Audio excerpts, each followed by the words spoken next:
系，才能让那些妖兽以为你还在这里袖子里了。另外，我会把铭文法阵的阵图画给你，黑暗法则刻画铭文，笼罩在你的身上，这样。Yo, halo guys, kembali lagi di channel Imam Tantau di sini. Dan di video kali ini tentunya bakal melanjutkan alur cerita film Donghua yang berjudul Terus Abdom Eskat part ke-55 di season kelima. Ataupun kita akan kembali melanjutkan perjalanan dari Lord Nelly untuk melawan Kaisar Sage nantinya. Dan yang belum menonton part sebelumnya silahkan cek di bawah deskripsi ya. Kita lanjut dari part sebelumnya. Nelly pun masuk kembali ke dasar kolam mata air hitam. Setelah hal itu, Nelly pun memasukkan pola prasasti pada tubuh Dewi Yuyan. Namun di saat langkah kedua, Nelly pun melihat ingatan Dewi Yuyan. Di saat itu, Dewi Yuyan pun terjatuh dari langit dan diurus oleh kedua orang tua angkatnya. Mereka juga menamai bayi ini dengan nama Yuyan. Terlihat Nelly pun bertanya-tanya dari mana asal Dewi Yuyan ini. Dikarenakan ia jatuh bersama meteor.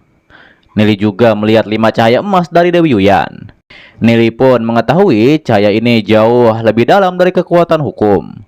Nelly menduga ada rahasia besar yang tersembunyi dalam tubuh Dewi Yuyan. Kemudian Nelly pun mempercepat memasukkan pola prasasti pada tubuh Dewi Yuyan, dikarenakan kekuatan hukum akan segera habis. Setelah hal itu, Nelly mengetahui ia harus membantu memulihkan tubuh Dewi Yuyan dengan sangat cepat. Tak lama setelah hal tersebut, akhirnya Nelly pun selesai melakukannya. 不行，得加快帮他恢复神体。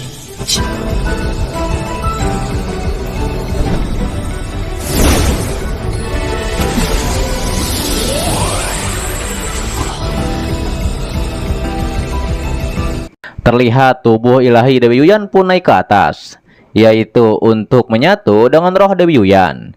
Hingga akhirnya tubuh ilahi Dewi Yuyan pun menjadi pulih.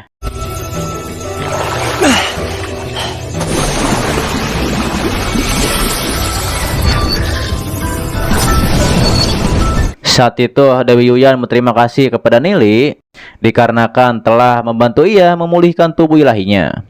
Sementara Nelly merasakan cukup lelah setelah terus-menerus memasukkan pola prasasti pada tubuh Dewi Yuyan. Kemudian Dewi Yuyan menawarkan Nelly bantuan jika nanti Nelly membutuhkan bantuannya di masa depan. Mendengar itu, Nelly bilang kita adalah manusia. Terlebih lagi ras manusia akan menjadi lebih kuat nantinya dikarenakan mendapatkan dukungan dari Dewa Roh. Ia juga yakin dalam beberapa tahun ke depan kultivasi Nelly akan menjadi lebih hebat lagi. Terlihat Dewi Yuyan pun yakin Nelly adalah orang yang dikirim oleh Dewa Waktu untuk menyelamatkannya. Saat itu Dewi Yuyan pun bertanya bagaimanakah caranya Nelly menyembunyikan nafasnya, yaitu untuk meninggalkan tempat ini. Ditambah lagi seperti yang dikatakan oleh Nelly, Dewi Yuyan harus melakukan perjalanan untuk menyerap lebih banyak energi, yaitu untuk kembali ke kondisi semula. Nelly mengatakan bahwa Dewi Yuyan harus mengikuti perintahnya. Mendengar hal tersebut, Dewi Yuyan akan mengikuti perintah Nelly agar tidak terlacak oleh ras binatang iblis. Kemudian Nelly akan menggunakan hukum kegelapan untuk membuat pola prasasti pada tubuh Dewi Yuyan. Dengan begitu bisa menutupi nafas Dewi Yuyan. Ditambah lagi Dewi Yuyan harus mengecilkan dirinya dan juga bersembunyi di lengan baju milik Nelly. Terlebih lagi Dewi Yuyan juga harus menggunakan kekuatan hukum apinya untuk membuat dirinya yang palsu dari pola prasasti. Hal itu dilakukan agar para binatang iblis mengira Dewi Yuyan masih ada di kolam mata air hitam. Hingga akhirnya Dewi Yuyan pun melakukannya. Setelah hal itu, Nelly pun menyuruh Dewi Yuyan untuk mengecilkan tubuhnya. Namun saat itu Yuyan menjadi ragu apakah ia bisa masuk ke lengan baju milik Nelly. Tapi akhirnya ia pun masuk ke dalamnya. 虽说我的身体能够缩小到1尺， 黑暗铭文法阵的稳定。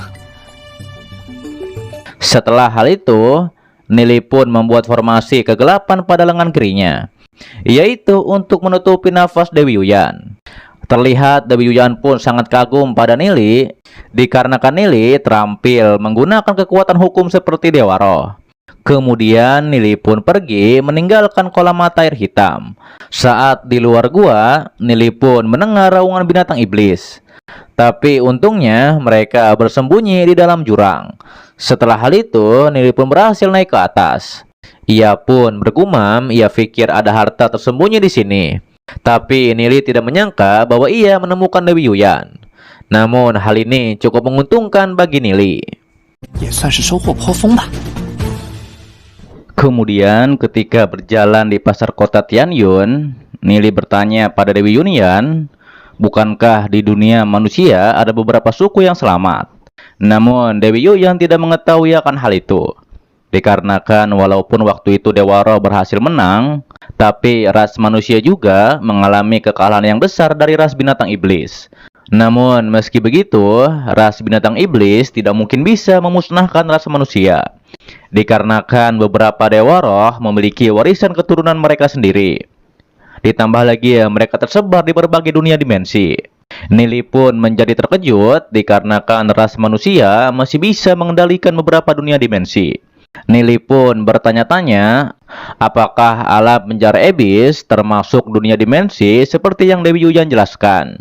Dewi Yuyan juga berkata, dewa roh ras manusia terkuat adalah yang memiliki harta tertinggi yang disebut bambu mistik ungu. Dan yang paling kuat adalah keturunan dewa roh kekacauan, yaitu dari keluarga Hun Yuan. Ditambah lagi mereka juga memiliki cabang bambu mistik ungu. Diketahui itu sebagai peninggalan suci.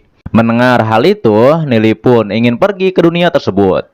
Dewi Yuyan menjelaskan bisa memakai batu awan mimpi untuk membuat formasi ruang agar bisa masuk ke dunia awan mimpi.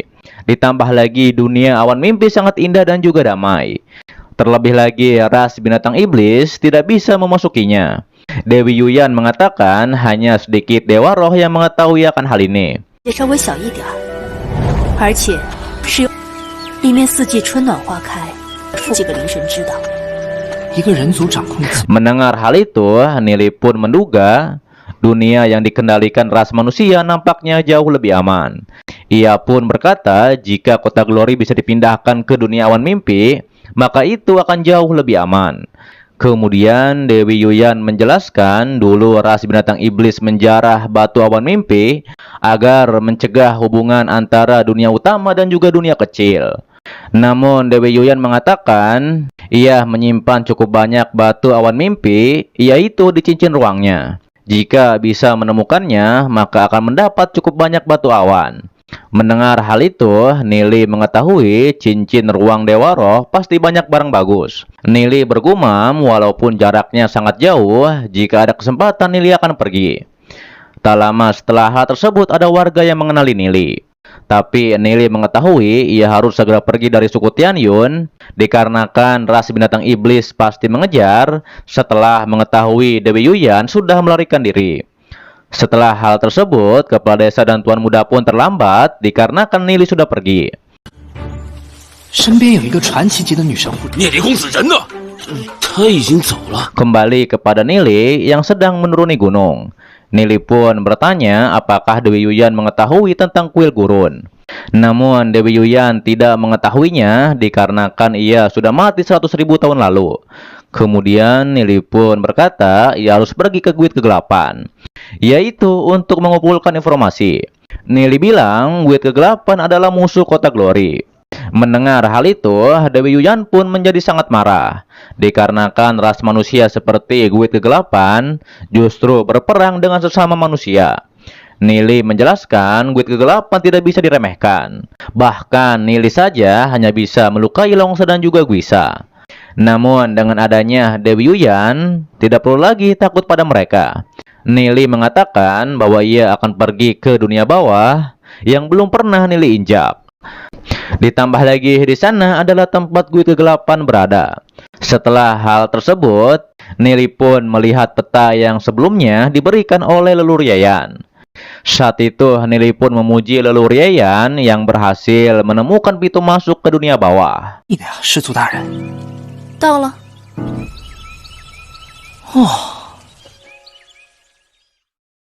Oke guys, itu adalah dari Tales of the Moon Ash God part ke-55 di season kelima.